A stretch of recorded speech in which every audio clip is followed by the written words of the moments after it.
Mainit na balita. Yung Peace and Order Fund sa mga local government units natin, yun po ay kinukuha mula dun sa confidential fund. Doon din po ba kinukuha yung Peace and Order Fund para dun sa reward system? I will not answer your question. I do have to make an accounting of what I did as president. That's official and personal to me.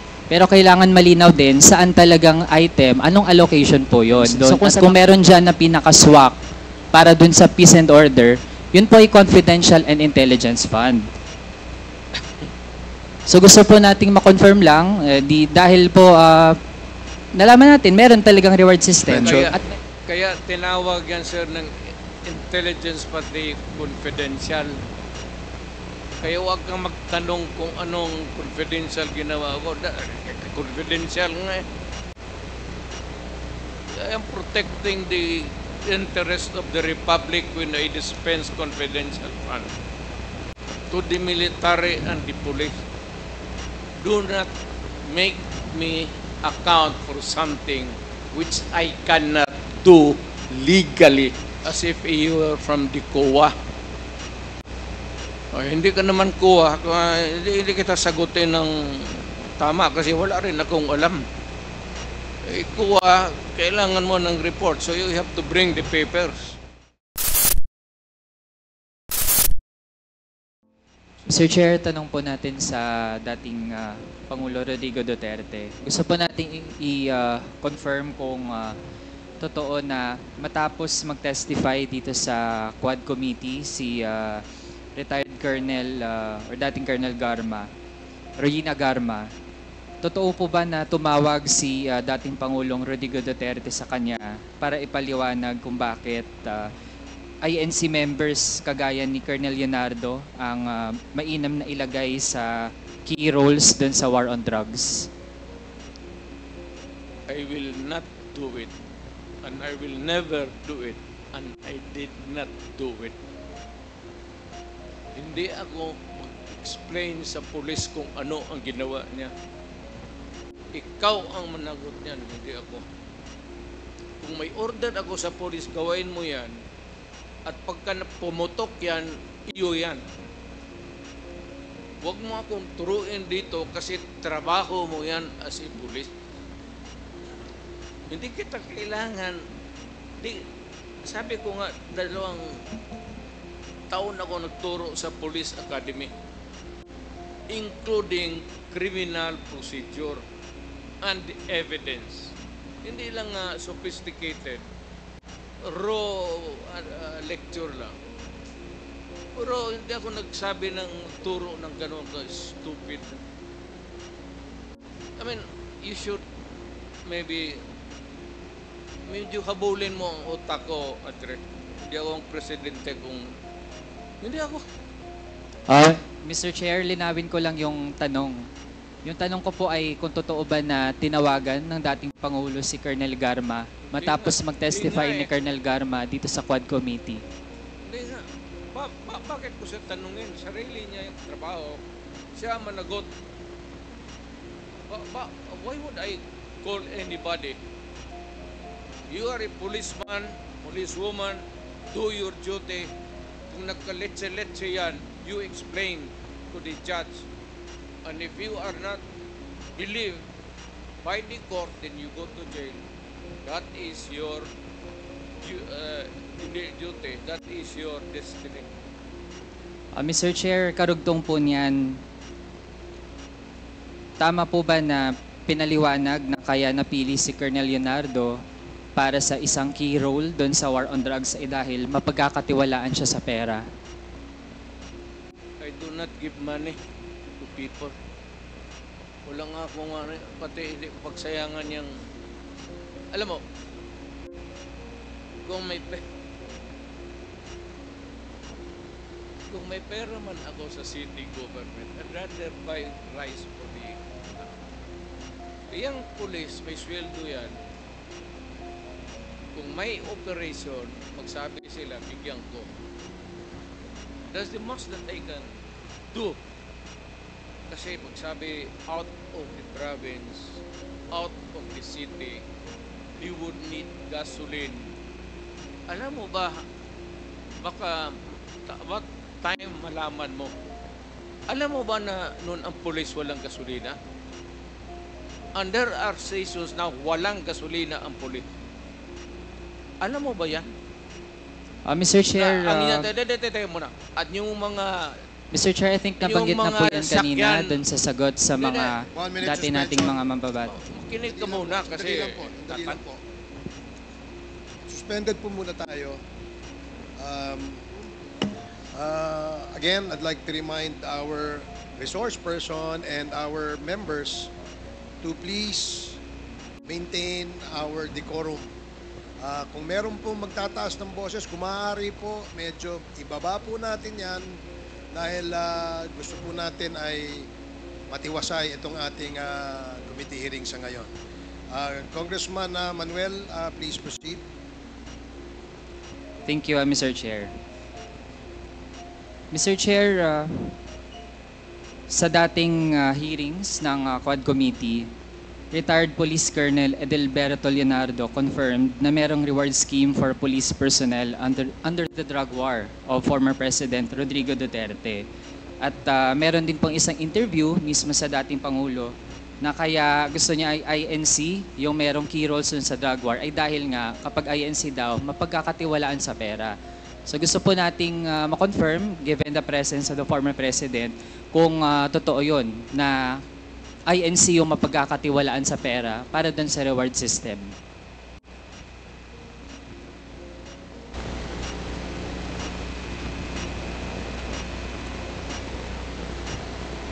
the reward system. Ganito yan.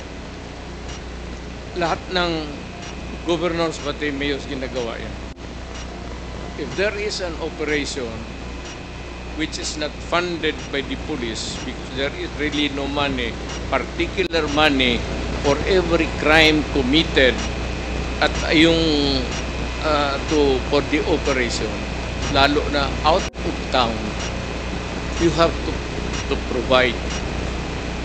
If it says Davao City, outside of the province, Cotabato, prosecutor kasi ako, so I will begin to count kung magkano.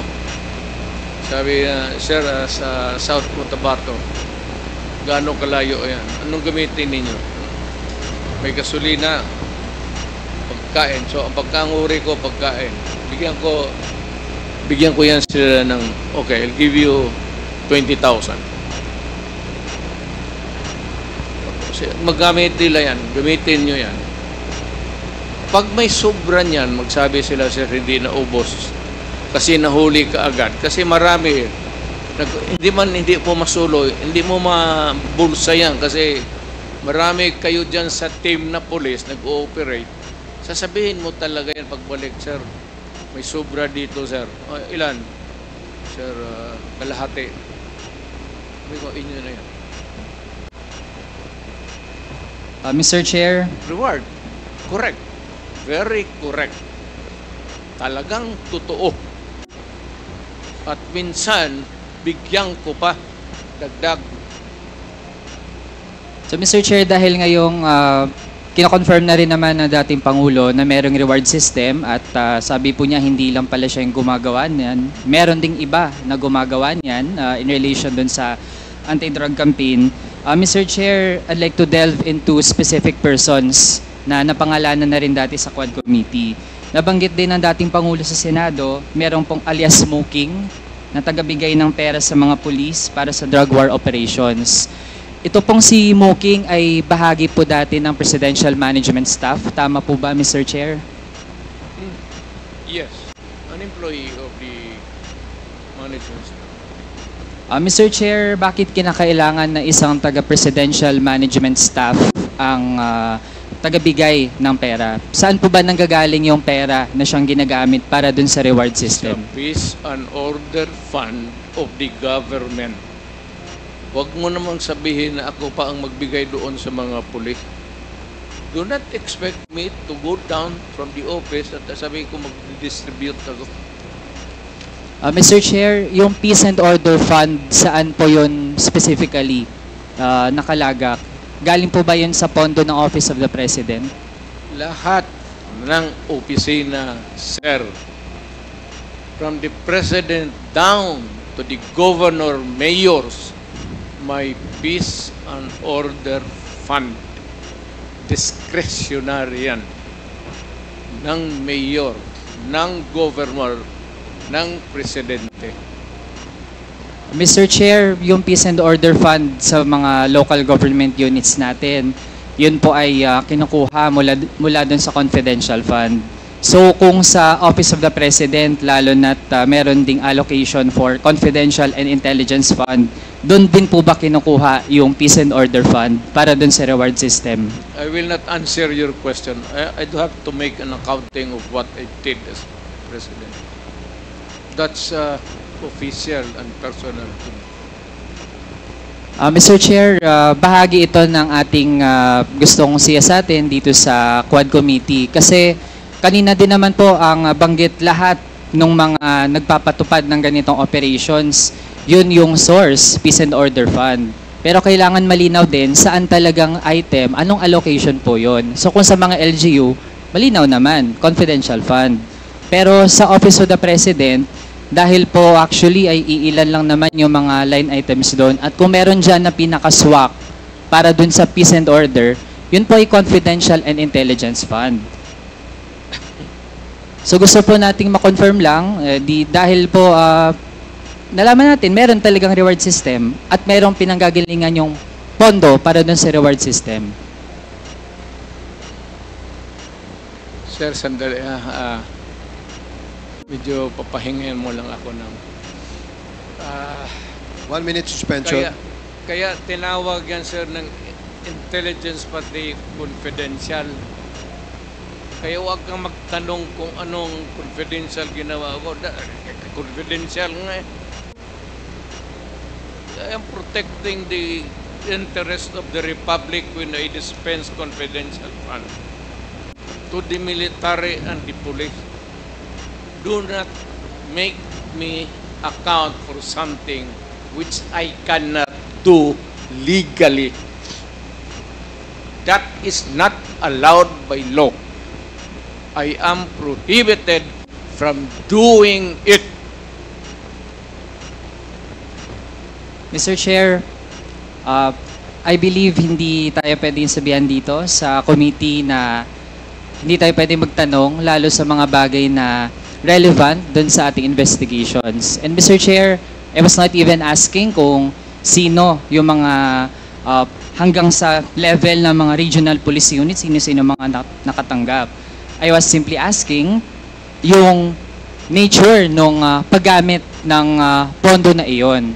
And Mr. Chair, there's nothing in the joint circular on confidential and intelligence funds that says that we cannot ask general questions, Mr. Chair. Kaya kung ayaw po tayong sagutin dun sa ganong mga bagay, then I think that's actually an indirect admission na dun talaga nanggagaling at ayaw lang pong specify ng ating resource person yung nitty-gritty. Pero yun na po yung nagtutugma yung Peace and Order Fund na pwede talagang kunin doon sa Confidential and Intelligence Fund na actually ay lumobo ng sobrang taas sa ilalim po ng term ng past administration. So actually po, we gave our resource person a chance to answer pero nagdi-deviate po mula doon sa paano talaga sana sagutin ng diretso kasi simple lang naman po yung tanong kung doon ba kinukuha. Okay, let me answer you. Chance to answer. You are asking as if you are from the COA. Hindi ka naman COA. Hindi kita sagutin ng tama kasi wala rin akong alam. COA, kailangan mo ng report. So you have to bring the papers. You're asking questions that are pertaining to COA. Ano? Hindi naman ako COA. Mayor ako tapos presidente. Sige, Mr. Chair, I won't belabor the point pero tingin ko ang mga kababayan natin yung makakausga malinaw naman po na wala po sa aming dalawa yung taga-COA, pero mismo po nasa memorandum circular din naman na dapat ay ipatupad ng COA na dapat ay kung mayroong mga ahensyang nabibigyan, nag-grant ng confidential and intelligence fund, dapat po hindi nga yan in the first place nakatago mula sa mga kababayan, kasi the fact na nakatago po yan, ito po yung nangyari. Nagamit po ang pondo na yan para dun sa mga extrajudicial killings na kumitil ang buhay ng mga kapwa nating kabataan, magiging yung tens of thousands ng mga pamilya na actually ay hanggang ngayon nagdurusa at walang hustisya.